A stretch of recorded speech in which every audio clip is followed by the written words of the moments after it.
Picture this.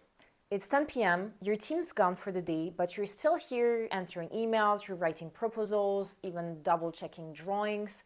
So if you hired help for your design business, why are you still working nights? And it's not because you're not talented, it's because you're still the bottleneck in your business. And until you fix that, no amount of hiring is going to help you give you your time back. I was on a mastermind call recently with designers who hit that exact same wall. They hired VAs, junior designers, but the business still revolved around them. So every curveball, every question, every inquiry still needed their approval. And one designer even said, I thought a team would save me time, but now I'm managing 3 people and doing my own work. It feels heavier, not lighter. If this sounds familiar, this video is definitely for you.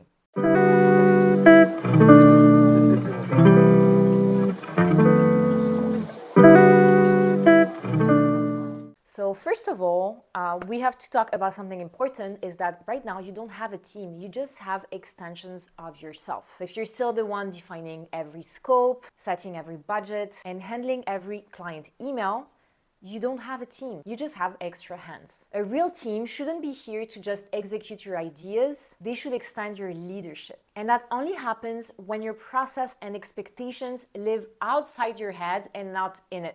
And once you recognize that, the next layer becomes clear. Your team cannot lead if you do not empower them to make decisions. And that's a big issue because most designers hire help but keep all the real thinking to themselves. They hand off tasks, not outcomes. So your team can only execute what's been given to them. And that's why every decision is still bouncing back to you. Your team can't help you move the business forward if they've only been taught to follow your lead. And empowerment means that it's your role to give them context, goals, and guardrails, because you want to teach them how to make smart decisions that align with your vision without them needed to constantly check in with you. Okay, so now that we've discussed the important lesson that you should be teaching your team how to make decisions, then we're going to talk about the problem number 2, which is that everything is still living in your head.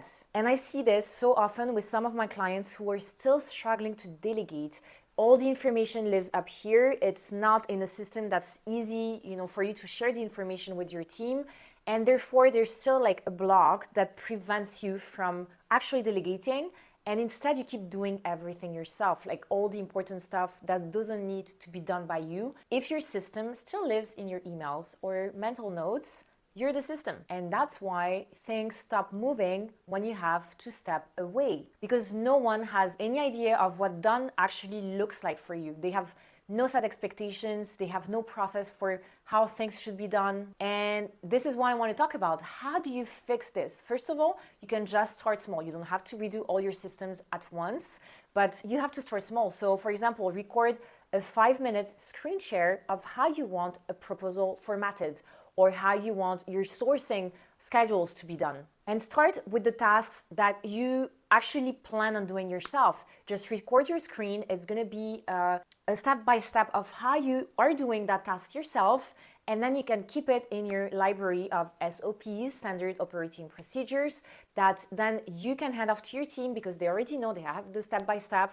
They do not need to ask a million questions, and they're going to be able to eventually take this task off your plate. You can even create a quick checklist for a photo shoot or install day in case you can't make it. You want to make sure that your team is able to handle that for you. And so these micro SOPs, they're going to build momentum.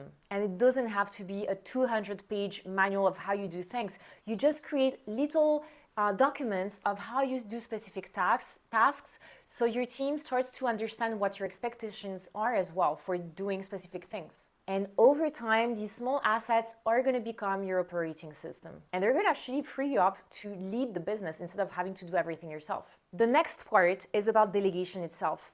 Even with documentation, it's important that you understand what to delegate, because a lot of designers are still unclear about what it is that they should be delegating.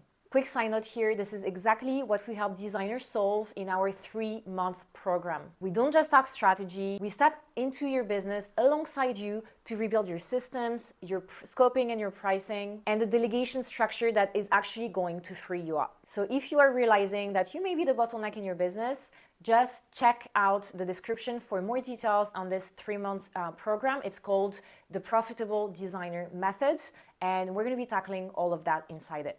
So back to the topic.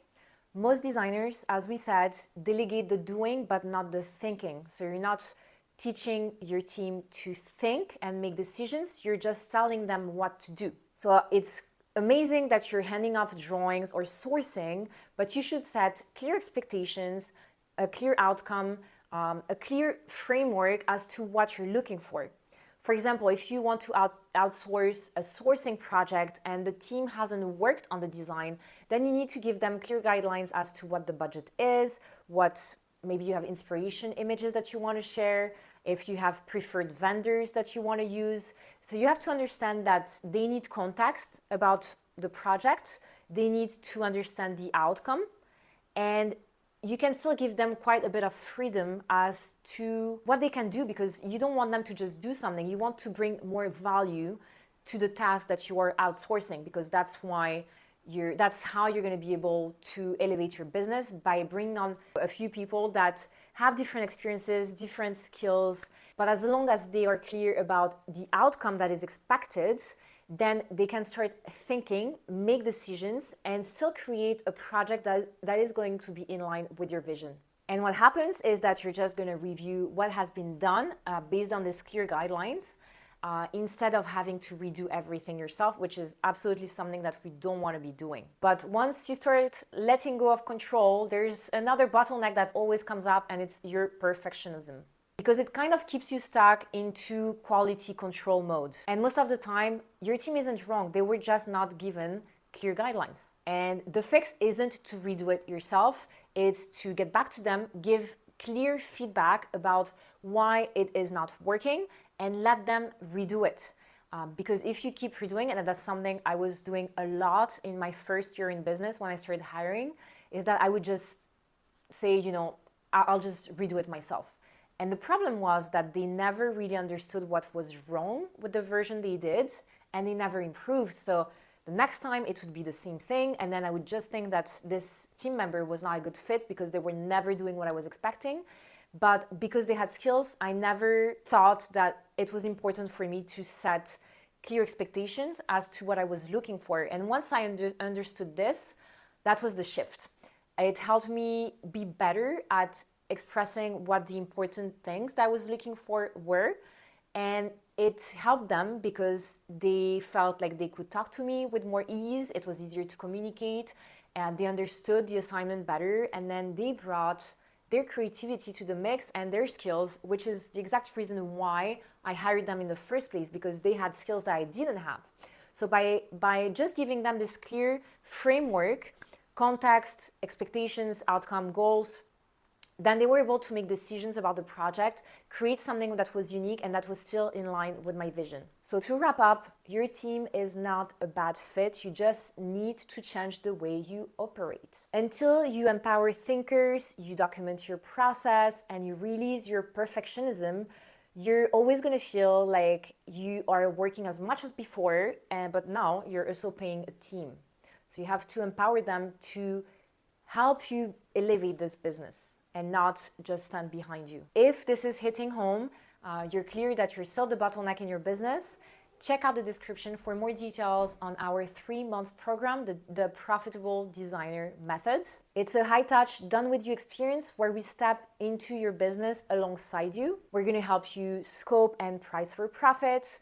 You're going to delegate with clarity and streamline your system so that your studio can run smoothly without you burning out. You're going to leave this program with a pricing structure that is going to protect your profits, a team that's going to be integrated into your workflow, and systems that are going to support your growth without chaos. If you want that kind of reset, you can book a call with me by following the link in the description. I'll see you in the next video.